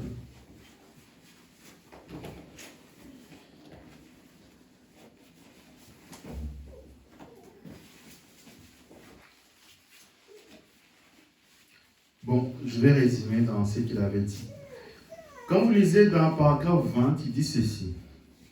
Il dit, vous qui écoutez mes bandes, c'est-à-dire le message que nous lisons. Il dit, j'espère et je vais croire que vous avez reçu une compréhension spirituelle, d'attendre ce que Dieu veut dire à son épouse sans le dire ouvertement devant les gens. Amen. Et maintenant, quand il continue la phrase suivante, il dit ceci. C'est là que le troisième pôle commence. Il dit, parfois, nous devons dire des choses de manière à écarter. C'est Jésus qui parle. De manière à éloigner, de manière à faire réfléchir. Est-ce que vous saisissez la pensée? Et maintenant, il continue dans le paragraphe 23 ici. Nous allons le lire. Alors, on a dévoilé, il se pourrait que certains disent, vous voulez dire que Dieu ferait une chose pareille exprès? Je pense que chacun de nous a cette question-là dans sa tête. Il continue, certainement qu'il a fait. Il est fait encore maintenant. Aujourd'hui, ce n'est pas demain, aujourd'hui. Il a dit, un jour, il y avait de milliers autour de lui. Il a dit, si vous ne mangez pas la chair du Fils de Dieu ou du Fils de l'homme, et si vous ne buvez pas son sang, vous n'avez point la vie en vous-même. Il continue. Quelle sorte de déclaration pensez-vous qu'un médecin ou une infirmière ou n'importe quelle personne très intellectuelle, qu'est-ce qu'il penserait d'une déclaration pareille? Vous allez dire que Dieu est mauvais, il a choisi certains, il a rejeté les autres. C'est la question qu'ils se sont posées. Venant d'un homme qui avait un ministère comme le sien, voyons, il dirait, manger la chair, ça c'est cannibale. Boire du sang humain, c'est un vampire. Autrement dit, il veut faire de nous des cannibales et des vampires. Et tout l'auditoire s'est éloigné de lui. Vous écoutez? Il y avait aussi une association des prédicateurs avec lui, 70 qui avaient été choisis. Il s'est tourné vers cela. Il a dit, que penserez-vous quand vous verrez le Fils de l'homme monter où il était auparavant? Or, il ne l'a pas expliqué. Il n'a jamais expliqué comment. C'est Paul qui l'a fait plus tard. Il a dit, c'est tout, voyez. Et alors, à ce moment-là, il a dit, que direz-vous à ces prédicateurs quand vous verrez le Fils de l'homme monter où il était auparavant? Sans doute que ces hommes ont dit un petit instant. Oh, nous mangeons avec lui, nous pêchons avec lui, nous dormons avec lui, nous savons où il est né, nous avons vu le berceau dans lequel il a été bercé. Et comment cet homme, cette parole est dite? Et la Bible dit, ils n'allaient plus avec lui, ils l'ont quitté. Vous écoutez? C'est grave. Amen. Donc, vous allez voir que dans le ministère des frères Branham, ça s'est passé exactement de la même chose. Les premiers poules des frères Branham, c'était aussi les dons de la guérison.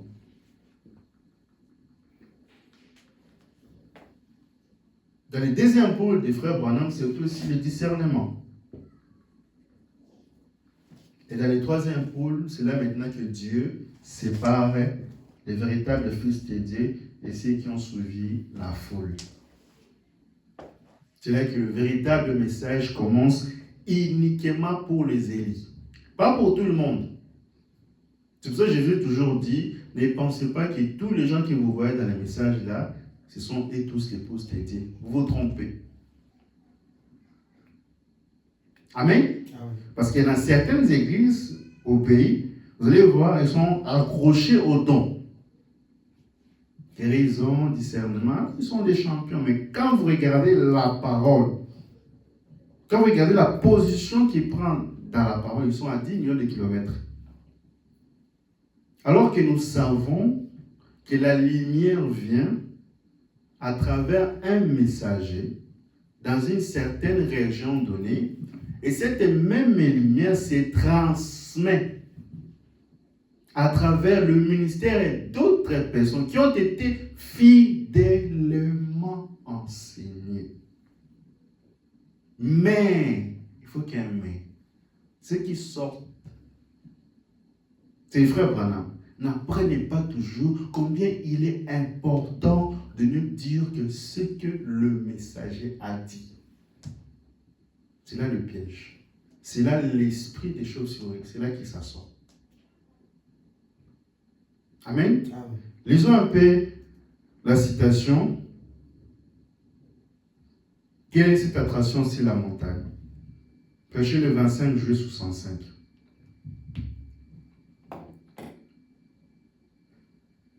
Paragraphe 35. Mais au milieu de tout cela, dans chaque âge et au moyen de chaque prophète qui a été ou qui sera, il y a un certain nombre de personnes qui sont prédestinées à attendre ces messages. Vous écoutez? Amen. Pas tout le monde. Des gens qui ont été prédestinés à attendre l'écho de Dieu. Ce n'est pas tout le monde qui a des oreilles pour attendre. Vous avez des oreilles pour attendre des musiques, des oreilles pour regarder pour entendre des chansons, ou des oreilles pour attendre des choses du monde, mais vous n'avez pas des oreilles pour attendre la parole de Dieu. Cela n'est réservé qu'aux élus de Dieu. Et attendre, c'est comprendre. Et comprendre, c'est la révélation. Amen. Il continue. Cela ignore les foules. Ils ignorent les critiques de l'incroyant. Ils ne discutent pas avec eux. Vous écoutez? Oh non, les messages de Branham, ce sont des sectaires. Nous, on était là-bas, on a quitté. Ignorer leurs critiques. Ils n'ont pas saisi la vision céleste. Ils n'ont pas compris. Ils ne connaissent même pas le Jésus qu'ils lisent dans la Bible. Et ce n'est pas le Jésus qu'ils lisent. Et ça, c'est dangereux. Nous bloquons des citations, nous bloquons des versets bibliques, mais nous ne connaissons pas l'auteur de la Bible. Ou la plus grande révélation dans ces messages. Ce n'est pas les 7 tonnerres. Ce n'est pas les 7 sceaux. Ce n'est pas les milléniums. La plus grande révélation, le prophète de Dieu dit, c'est la divinité suprême de Jésus. Et savoir qui il est réellement. C'est ici que les gens sont achoppés, c'est ici que les gens sont perdus. Ils ne savent pas la personne qu'ils adorent. Et les prophètes de Dieu disent que le même Dieu que vous prétendez adorer, c'est le même Dieu qui vous détruira. Et ça, c'est dangereux. Amen. C'est important de savoir qui nous adorons. Quand nous parlerons sur la divinité, nous parlerons de ça, parce que les prophètes nous apprennent qu'il est impossible aujourd'hui de faire un progrès dans la parole aussi longtemps que nous ne connaissons pas qu'est-ce qu'est la divinité suprême de Jésus-Christ. Qui est Jésus? Qui est la personne qui nous adore? Qui il est réellement? Quelle est sa nature? C'est important. Amen. Amen. Donc il continue. Ils ignorent les critiques de l'incroyant. Ils ne discutent pas avec eux.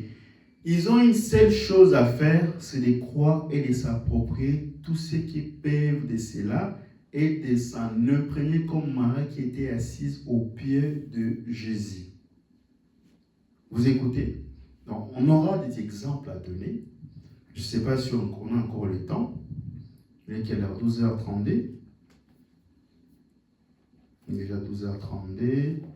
On va bientôt finir.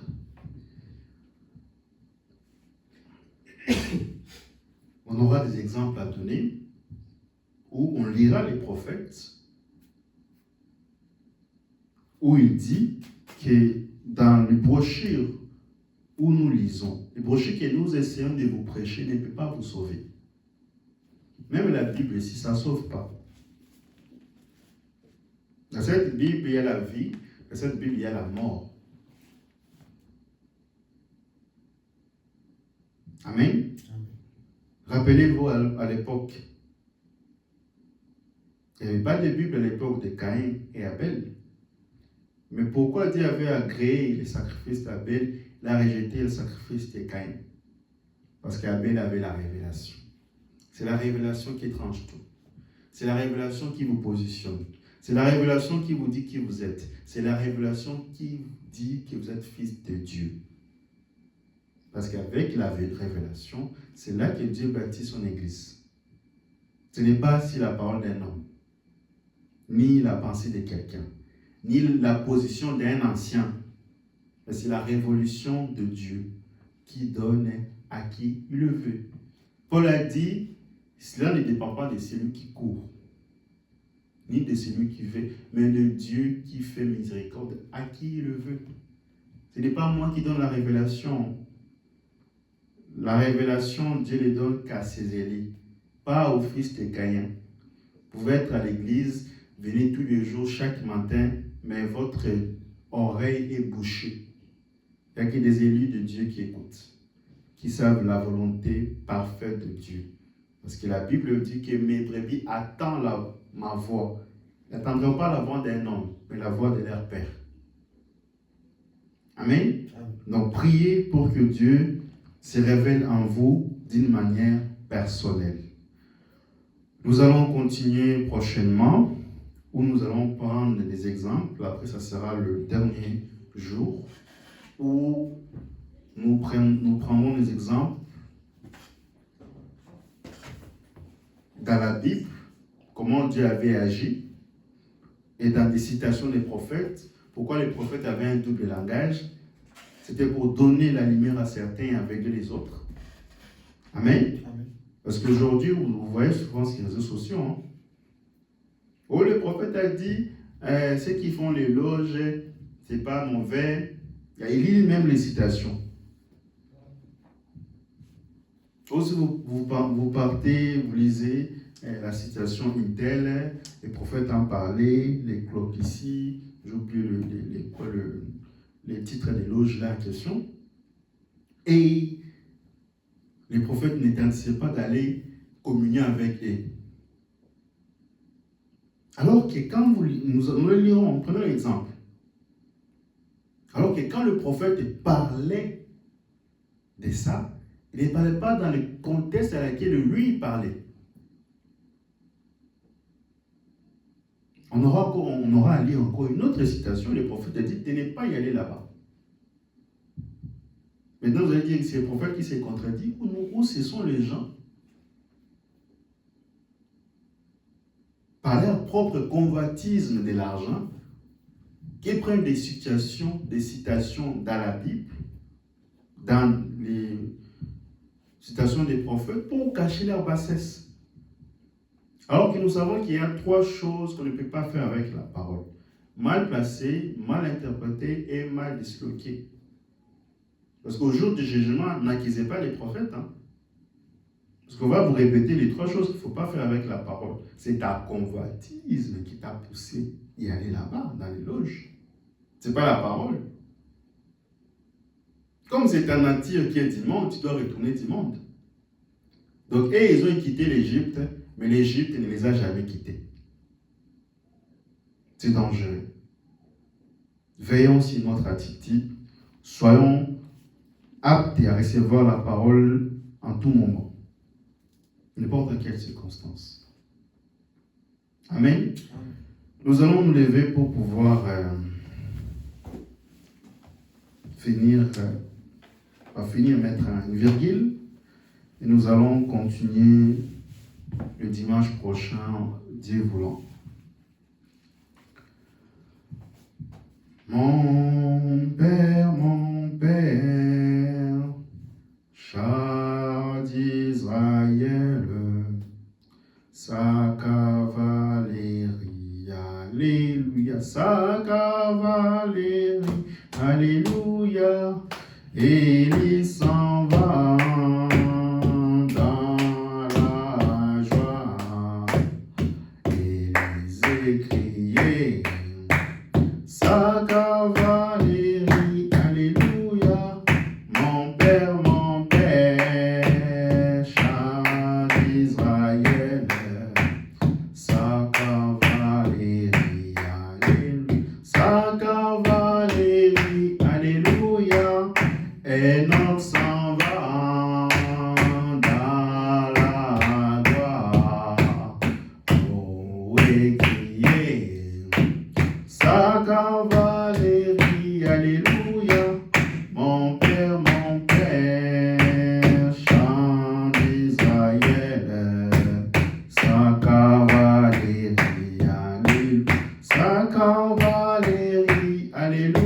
ça, j'emporte en gloire.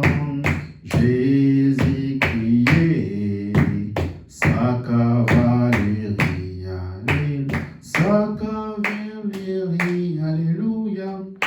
Que chacun de nous prie pour mettre le moment que nous avons passé ensemble entre les mains de Dieu, que cette parole puisse lui positionner, qu'il puisse avoir une foi solide et ancrée dans les Écritures, que cette parole puisse lui donner la vie, encore d'écouter la parole chaque jour, de recréer encore la soif, comme David qui disait, mon âme a soif de toi. Ô Père, nous allons tous prier pour remettre cela entre les mains du Seigneur. Prions tous ensemble. Père Céleste, nous te disons encore merci parce que tu as été bon pour nous. Tu nous as protégés, tu nous as gardés, tu nous as permis que nous puissions commencer avec toi et que nous puissions finir avec toi. Ô Dieu, Père du ciel, nous venons te dire merci parce que tu nous as parlé aujourd'hui individuellement. Père bien-aimé, nous laissons que cette parole puisse être une partie de notre vie. Père bien-aimé, nous croyons que Père, ta parole est la meilleure chose que tu donnes à tes enfants. Et nous croyons que Père bien-aimé, quand nous allons partir d'ici, que cette parole puisse devenir une partie en nous, que la parole que nous écoutons puisse devenir une chair, Père bien-aimé. Parce que toi, Père bien-aimé, quand tu avais donné à Adam son épouse, Ève, et Ève était devenue chair de sa chair, os de ses os, esprit de son esprit et vie de sa vie. Et Père bien-aimé, nous croyons que quand nous allons sortir ici, que la parole que nous avons écoutée puisse devenir chair de notre chair, os de notre os, esprit de notre esprit et vie de notre vie. Et Père bien-aimé, pour le reste, nous remettons entre tes mains. Père bien-aimé, nous croyons que tu as déjà répondu aux questions de tes enfants. Nous croyons que tu as déjà donné la solution aux problèmes de tes enfants. Nous croyons que tu as déjà donné la guérison à ceux qui sont malades. Père, ne laisse pas sortir comme ils sont venus. Accorde le désir de leur cœur. Ôte tout esprit qui n'honore pas dans leur vie. Père bien-aimé, s'il y a l'esprit d'échec, nous le brisons dans le nom puissant du Seigneur Jésus-Christ. Tu as dit dans ta parole que nous serons la tête et non la queue. Et nous croyons que Père bien-aimé, tes enfants seront la tête, Père bien-aimé. Et pour le reste, nous remettons entre tes mains. Et nous avons ainsi prié dans le nom qui ne connaît pas d'échec, le nom qui ouvre toutes les portes, le nom du Seigneur Jésus-Christ. Nous avons ainsi prié. Amen. Allons dans la joie du Seigneur. Que sa venue réjouisse votre cœur.